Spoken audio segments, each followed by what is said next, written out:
இன்று நாம் ஒரு அப்பாலஜி பார்க்க இருக்கிறோம்.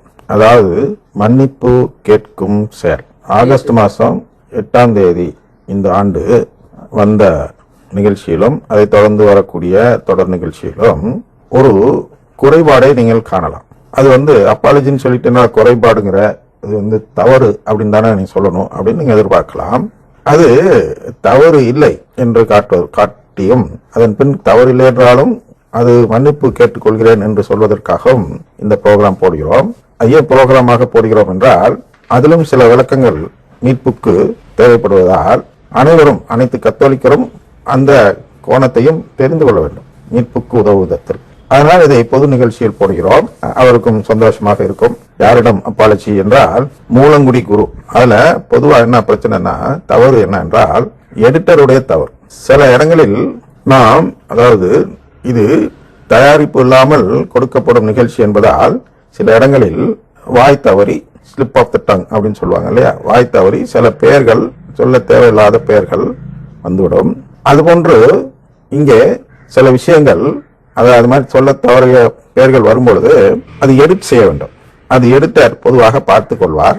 எடிட் பண்ற நபர் அன்னை ஊடகத்தை சேர்ந்த நபர் தான் என்பதால் அந்த மாதிரியான கருத்துக்கள் தணிக்கை செய்வது என்று சொல்கிறோம் அல்லவா, அதை சென்சர் செய்து போடுவதுதான் வழக்கம். அதுபோன்று சென்சர் ஆகிவிடும் என்று நம்பி ஒரு சில வார்த்தை பயன்படுத்தியது சரிதான். ஆனால் அவர் அதை தணிக்கை செய்யாமல் விட்டிருப்பது போன்ற ஒரு சூழ்நிலை வந்திருக்கிறது. ஏன் தணிக்கை செய்யப்படவில்லை என்றால் இந்த வார்த்தைகளை நாம் தெளிவாக கவனித்து பார்க்க வேண்டும்.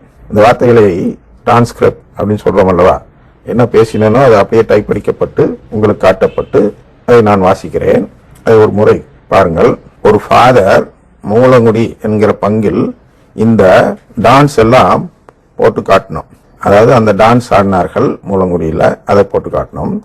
இதில் வேண்டுமானால் காட்டுகிறோம் அப்படின்னு சொல்லிட்டு அந்த டான்ஸையும் காட்டணும் அப்படிங்கிற சொன்னோம் இல்லையா. அடுத்தது என்ன சொன்னோம் என்றால் அந்த டான்ஸ்னா ஜெபம் என்ற பெயரில் டான்ஸ் ஆடினார்கள். அப்ப அதுல ஒரு வசனம் தேவையில்லை ஆனால் தவறில்லை என்பதால் சேர்த்தோம். அது என்ன வசனம் என்றால் அந்த ஃபாதருக்கு நாங்கள் பரிசெல்லாம் கொடுத்தோம் அல்லவா, அது ஆக்சுவலா அந்தன்னு சொல்லியிருப்பாங்க. அது எதுக்கு அப்படின்னு கேட்டு இது மாதிரி மனம் மாறி பிரேசலாட் சொல்ல மாட்டேன் என்றும் மரியே வாழ்க மட்டும் சொல்வேன் என்றும் ஒரு நிலைப்பாட்டை அவர் எடுத்த காரணத்திற்காக அப்படின்னு சொன்னோம். பரிசு கொடுத்தோம். இதுல என்ன ஒரு மிஸ்டேக்னா அந்த ஃபாதர் எங்களுக்கு மிகவும் வேண்டிய ஃபாதர் தான், அதெல்லாம் ஒன்றும் பிரச்சனை இல்லை, அவர் ஒன்றும் எங்களுக்கு எதிரி அல்ல, எல்லாம் பரிசு கொடுப்போமா யோசிச்சு பாருங்க. அந்த ஃபாதர் அவர் கோபம் முட்டும் அளவிற்கு பலர் அவர்களிடம் பேசியிருக்கிறார்கள். ஃபாதருக்கு ஃபாதர் தான் பேசுவாங்க. பல ஃபாதர்ஸ் பேசி அவரிடம் கோபம் மூட்டி இருக்கிறார்கள். என்ன கோபம் என்றால் என்ன அவங்க சொல்லி காட்டுறாங்க, பரிசை கொடுத்துட்டு சொல்லி காட்டுறாங்க பத்தியா, பரிசை கொடுத்து அதனால ஒன்னு பிரேசலாட் சொல்லாம பண்ணிட்டாங்க பாத்தீங்களா ஃபாதர் அப்படின்னு அந்த ஃபாதர் இந்த ஃபாதர்கிட்ட அதை மற்ற ஃபாதர்கள் இந்த ஃபாதர்களுக்கு கோபத்தை ஏற்படுத்தும் விதத்தில் பேசியிருக்கிறார்கள். அதனால் அதை குறித்து முதலில் ஒரு சின்ன கிளாரிபிகேஷன் கொடுக்க வேண்டும் என்று முதலில் பார்ப்போம். அடுத்தது ஆன்மீகத்துக்குள் போவோம். ஆனால் இதுவும் ஆன்மீகம் தான் இந்த கிளாரிபிகேஷனும். அதனால இதை தொடர்ந்து கேளுங்கள். என்னவென்றால் நாங்கள் பரிசு கொடுத்தோம், ஃபாதர் கேட்கவில்லை. சூழ்நிலையை வளர்க்குவதற்கு ஒரு உதாரணம் சொல்லுவோம். இப்ப ரெண்டு உதாரணம் சொல்கிறேன். ஒன்னு நம்ம சந்திரசூட் என்று ஒரு நீதிபதி இருந்தார். எல்லாம் உங்களுக்கு தெரிஞ்சிருக்கும். உச்ச நீதிமன்றத்தில் உள்ள CJIன்னு சொல்லுவாங்க, சீஃப் ஜஸ்டிஸ் ஆஃப் இந்தியா அப்படின்னு சொல்லுவார்கள். அவர்கள் நீதிபதியாக இருந்தபொழுது பார்த்தீர்கள் என்றால் அவர் நடத்திய ஒவ்வொரு கேஸும் ரொம்ப நீதியின் அடிப்படையில் நேர்மையாக நடத்தினார் என்பது போன்றே ஒரு தோற்றம் இருந்தது. ஆனால் என்ன ஆயிற்று அப்படின்னா அவர் ரிட்டையர் ஆனதும் அவருக்கு ஒரு பெரிய பதவி கிடைக்கிறது அரசிடம். நேர்மையா நடந்துட்டு இருந்தப்ப அரசுக்கு எதிராக வாதாடுவது போன்றே எல்லாம் பேசிட்டே வருவாரு. தீர்ப்பு வரும்பொழுது அரசுக்கு சாதகமா தீர்ப்பு இருக்கும். என்ன நினைச்சோம், சரி இவ்வளவு கரெக்டா நடத்தின நீதிபதி கரெக்டா தீர்ப்பு சொல்லியிருப்பார், அதனால உண்மையிலேயே அரசுக்கு சாதகமான இதுதான் நீதி போன்று இருக்கிறது என்று நாம் நினைத்தோம். ஆனால் அதே நீதிபதி ஒரு பதவியை பெற்றதும் நமக்கு அந்த நம்பிக்கை எல்லாம் போய்விட்டது. அப்ப இவர் ஒருவேளை அந்த பதவியை லஞ்சமாக பெற்றுக்கொண்டு தீர்ப்பை மாற்றி சொல்லியிருப்பாரோ என்ற சந்தேகம் நமக்கு வருகிறது அல்லவா. அது போன்ற ஒரு சூழ்நிலை தான் இங்கே இருக்கிறதும். அதற்கு ஒரு நல்ல ஒரு உதாரணத்தோடு சொல்ல வேண்டும் என்றால் பரம்வீர் சக்ரா. நாங்கள் கொடுத்த பரிசு என்பது ஒரு ஃபாதர் கேட்டு பெறுவதல்ல. இப்போ தொடர்ந்து கொடுக்கிறோம், நிறைய பேர் கொடுக்கிறோம், எங்களால் முடிஞ்சதே எல்லா ஃபாதருக்கும் கொடுக்க பார்ப்போம். ஆனால் யாருக்கு கொடுப்போம் என்றால் ஃபாதருக்கு தான் கொடுப்போம். ஃபாதர்னா கத்தோலிக்க ஃபாதருக்கு தான் கொடுப்போம். பெந்தகோஸ்து ஃபாதர்களுக்கு கொடுக்க மாட்டோம். பெந்தகோஸ்ட்ல ஃபாதர்னு சொல்றியே, அங்கெல்லாம் பாஸ்டர் தானே அப்படின்னு கேட்காதீர்கள். பெந்தகோஸ்து சபையில் இருக்க வேண்டிய நபர் கத்தோலிக்கராக இருந்து வேடம் போட்டு வந்தால் அவர் பெந்தகோஸ்து ஃபாதர். உதாரணத்திற்கு யார் என்றால் பெர்க்மான்ஸ். அவர் பெந்தகோஸ்து சபையில் இருக்க வேண்டியவர் தப்பி கத்தோலிக்கரை ஃபாதர் பட்டம் பெற்றுவிட்டு இன்று இங்கே கத்தோலிக்கரை ஃபாதருங்க பேர்ல அழைக்கிறார்னா அவர் நம்ம என்ன சொல்ல முடியும்? பெந்தகோஸ்து ஃபாதர் தான் சொல்லணும், கத்தோலிக்க ஃபாதர் அவர். அது போன்று இங்க நிறைய பேர் ஒருவர் தான் வெளிப்பட்டிருக்கார். ஆயிரக்கணக்கான நபர்களில் ஒரே ஒரு பெர்க்மான்ஸ் தான் வெளிப்பட்ட நபராக இருக்கிறார். மற்றவர்கள் எல்லாம் வெளிப்படுத்திக் கொள்ளாது ஒளிந்து கொண்டு இருக்கிறார்கள். அவர்களை தான் நம்முடைய புது திருத்தந்தை என்ன சொல்கிறார் என்றால், அவர்கள் எல்லாம் மேன்மேட் சர்ச்சை சேர்ந்தவர்கள், மனிதனால் உருவாக்கிய திருச்சபையை சேர்ந்தவர்கள் இவர்களெல்லாம் நான் களை எடுத்து வெளியே அனுப்ப போகிறேன் என்று சொல்லி முதல் படியாக முதல் செயலாக 6 கர்தினால்மார்களை வெளியே அனுப்பிவிடுகிறார். வெளியேனா வேலையை பிடுங்கி விடுகிறார். அதுபோன்று இவர்கள் இங்கே இருக்கிறார்கள். நாம் ஒரு ஃபாதரையோ ஒரு ஆயரையோ அல்லது அருட் சகோதரியோ பொது நிலையினர் கூட காணவில்லை, ஒரு பொது நிலையினரும். ஆனால் இவர்களில் யாராவது கத்தோலிக்கராக இருந்து நாங்கள் பார்த்தால் உடனடியாக ஏதாவது ஒன்று கொடுப்போம். அதை எதோடு ஒப்பிடலாம் என்றால், உதாரணத்திற்கு பரம்வீர் சக்ரா என்ற ஒரு பரிசு விருதுன்னு சொல்லுவாங்க, நாங்க பரிசுன்னு சொல்றோம் இல்லையா? அந்த பரிசு நம் நாட்டில் கொடுக்கப்படுகிறது, பரம்வீர் சக்ரா. எதுக்காக பரம்வீர் சக்ரானா ஃபார் சுப்ரீம் பிரேவரி அப்படின்னு சொல்லுவாங்க ஆங்கிலத்தில். தமிழில் சொல்லப்பட வேண்டும் என்றால், எதிரி படைகளிடம் மிக உயர்ந்த அளவு வீரத்தையும் தன்னலமற்ற தியாகத்தையும் காட்டிய படை வீரர்களுக்கு கொடுப்பதுதான் பரம்வீர் சக்ரா. இது போன்ற ஒரு சூழ்நிலையில் தான் நம் மூலங்குடி குரு அவர்களுக்கு நாங்கள் ஏதாவது ஒன்று செய்ய வேண்டும் என்று எண்ணி அவர் பிரிந்து செல்லும் பொழுது, நல்லா புரிஞ்சுங்க, இருக்கும் பொழுது கொடுத்திருந்தாலும் அதை காக்கா பிடிக்கிறோம், அதை கொடுத்து அதனால் ஒரு வேலையை வாங்கிக்கிறோம். என்ன வேலை வாங்கிக்கிறோம் அப்படின்னா, அந்த மேன்மேட் திருச்சபை சேர்ந்த குருக்கள் இருக்கிறார்கள் அல்லவா, இவரிடம் கோபத்தை தூண்டியவர்கள், அவர்கள் சொல்லும் கருத்து என்னன்னா, இதை கொடுத்து ஒன்னும் பிரேசலா சொல்லாம ஆக்கிட்டாங்களா ஃபாதர் அப்படின்னு அவங்க பேசிக்கிறாங்க. அப்ப அது இல்லைங்கிறதுக்காக நான் சொல்றேன். என்ன சொல்றேன்னா, அவர் இங்க இருக்கும் பொழுது, அந்த பங்கில் இருக்கும் பொழுது அவரிடம் அதை கொடுத்து அவர் போகும் வரை இதை சொல்லாதீர்கள் என்று சொல்லியிருந்தால் அது தவறு. அந்த குரு மீதும் ஒரு தவறு என்று சொல்லலாம், இதை பரிசை கொடுத்த எங்கள் மீதும் ஒரு தவறு என்று சொல்லலாம். ஆனால் இங்கே சூழ்நிலை அப்படி அல்ல. சூழ்நிலை என்ன என்றால், அந்த குருவானவர் பிரிந்து செல்கிறார்கள். எங்கே?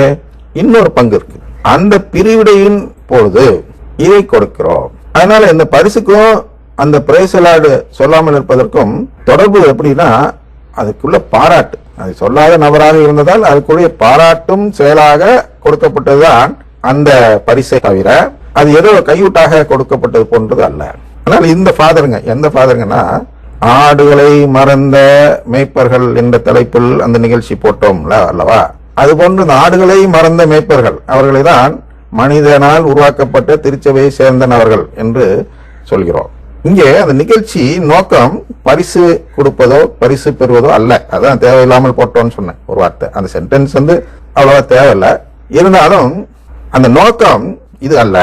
சொல்லுகிற நோக்கம், ஆடுகளை மறக்காதீர்கள், ஆடுகளை நினைத்து பாருங்கள்.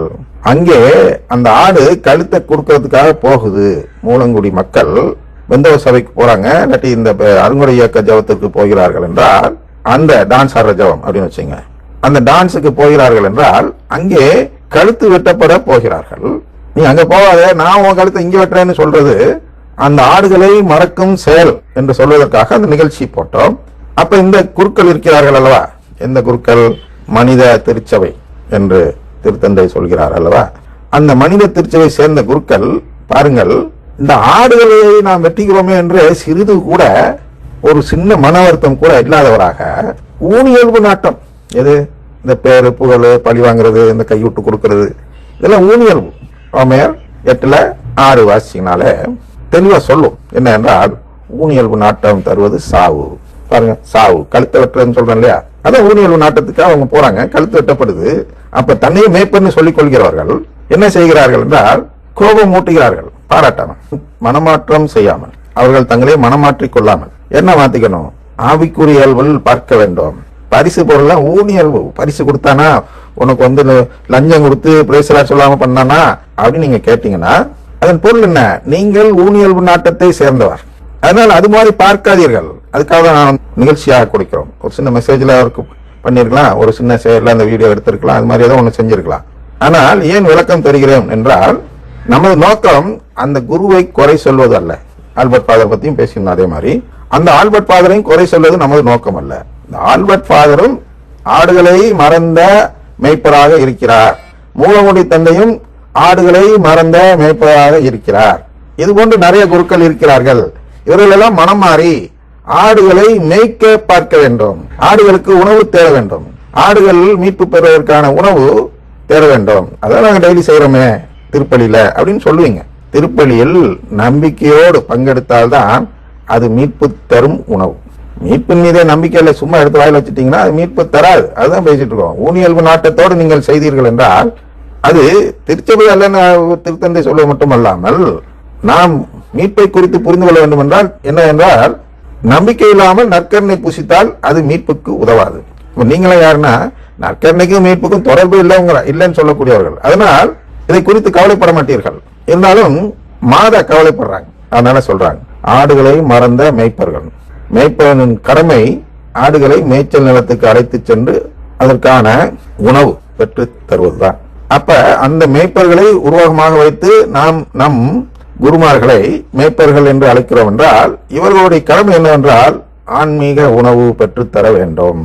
அப்ப ஐயோ, நான் என்னுடைய ஆடை அழைத்துக் கொண்டு உயிரை காப்பாற்ற தீனி ஏற்பாடு செய்வதற்கு பதிலா இந்த ஆடுகளை வெட்டுவதற்கல்லவா நான் ஏற்பாடு செய்திருக்கிறேன் என்று மனம் மாறினார் அவர் கடவுளின் திருச்சபையை சேர்ந்த குரு அருட்தந்தை. அதுபோல ஆயர்களுக்கும் அப்ப கருதினாள்களுக்கும் அதான். ஆனால் இந்த 6 கருதினால் ஏன் அனுப்பப்படுகிறார்கள் என்றால், இவர்கள் இது போன்று கவலைப்படாமல் செல்வம் செல்வாக்கு என்பதில் மட்டும் ஆர்வம் காட்டி செயல்படுவதால் அவர்கள் மீது குற்றம் சுமத்தி வெளியே அனுப்பிவிடுகிறார் திருத்தந்தை அவர்கள். சரியா? ஆனால் இங்கே என்ன செய்கிறோம் என்றால், எதிரி படைகளிடம் மிக உயர்ந்த அளவு வீரத்தையும் தன்னலமற்ற தியாகத்தையும் காட்டிய படை வீரர் பரம்வீர் சக்கரா பெறுகிறார். பெற்றுவிட்டு அதாவது ராணுவத்தில் இருக்கும்போது இந்த விருதை பெறுகிறார். ஓய்வு பெற்ற பின் போய் பாகிஸ்தான் ராணுவத்தில் சேர்கிறார். அல்லது பாகிஸ்தான் ராணுவத்திற்கு மேல் உள்ள ஆலோசக குழுவில் இவரும் ஒரு உறுப்பினராக மாறுகிறார் அப்படின்னு வச்சுக்கோ, ஒரு உதாரணத்துக்கு. அப்ப என்ன ஆகும்? அப்ப இந்தியர்கள் அவரை குறை கூறுவோமா இல்லையா? அப்ப அவர் கேட்கலாமா? அது போன்ற ஒரு என்ன சொல்ற எதிரி நம்மை நோக்கி என்ன கேட்கக்கூடாது. என்ன இந்திய நாட்டின் அரசை நோக்கி என்ன கேட்கக்கூடாது? என்னடா நீங்களாம் எனக்கு விருது கொடுத்து விட்டு உங்கள்கிட்ட அடிமையா இருக்குன்னு பாக்குறீங்களா? நான் இஷ்டத்துக்கு செயல்படக்கூடாதா என்று கேட்கலாமா? கேட்கக்கூடாது. வச்சு பாருங்க, அது எவ்வளவு பெரிய துரோகம். அது போன்ற துரோகத்தை தான் இவர் செய்து விட்டாரோ என்று நினைத்து நாங்கள் அதை ஒரு உதாரணமாக சொல்ல வேண்டியிருந்தது. பரிசு கொடுத்ததை சொல்லி காட்ட அல்ல. பரிசு பெறும் அளவுக்கு உயர்ந்த குருவாக இருந்தார். அதாவது உயர்ந்த அளவு வீரம் இங்கிறப்ப நம்ம இங்க எப்படி பார்க்கணும்னா, உயர்ந்த அளவு நம்பிக்கை, தன்னலமற்ற தியாகம். என்ன தியாகம்? தன்னலமற்ற ஒரு தியாக செயல், அதாவது ஒரு இழிவை ஏற்றுக்கொள்ளும் செயல். ஏன்னா எப்படி இருந்தாலும் கூட இந்த ஃப்ரெண்ட்ஸ் எல்லாம் என்ன சொல்ல மாட்டேங்கிற, பிரேஸ் எல்லாம் சொல்ல மாட்டேங்கிறன்னா அவரை இழிவுபடுத்தி இருப்பார்கள் சொல்லாத காலத்தில். அப்ப இந்த இழிவை பரவாயில்ல, நீ இழிவுபடுத்தாலும் பரவாயில்ல, நான் அதை ஏற்றுக்கொள்கிறேன் அப்படின்னு இருந்தது. அது ஒரு தன்னலமற்ற தியாக செயல். கடவுளுக்காக, எங்களுக்கு இல்லை. அது அடுத்த பாயிண்ட் வரேன். கடவுளுக்காக என்ன செய்தார் என்றால் தன்னலமற்ற தியாகத்தை செய்தார். அதாவது அந்த இழிவை ஏற்றுக்கொண்டார். ஆனால் உயர்ந்த அளவு நம்பிக்கை வைத்திருந்தார் என்பதை அறிந்து ஒரு வெறுங்கையோடு சும்மா ஒரு பொன்னாடை போர்த்தி ஏதோ ஒரு கை குலுக்கி அனுப்பி வைத்தால் நன்றாக இருக்காது என்று எண்ணி, என்ன நன்றாக இருக்காது? இவர்கிட்ட இல்ல, இவரை நாங்க திரும்பி பார்க்க போறதில்லை. அடுத்த சமாச்சாரம் ஒன்றும் நம்மளுக்கு தந்தையாக ஒரு நாள் நமக்கு ஆதாயம் வரப்போவதில்லை. ஒரு ஆயராக மாறினால் கூட அந்த காலத்தில் நாம் இருப்போமா என்பதும் கேள்விக்குறிதான். அதனால் ஆதாயத்தை எதிர்பார்த்தல்ல. நல்லா பார்த்துக்கணும். அப்ப என்ன, எதற்காக கொடுக்கிறோம்? என்றால் கடவுளுக்காக.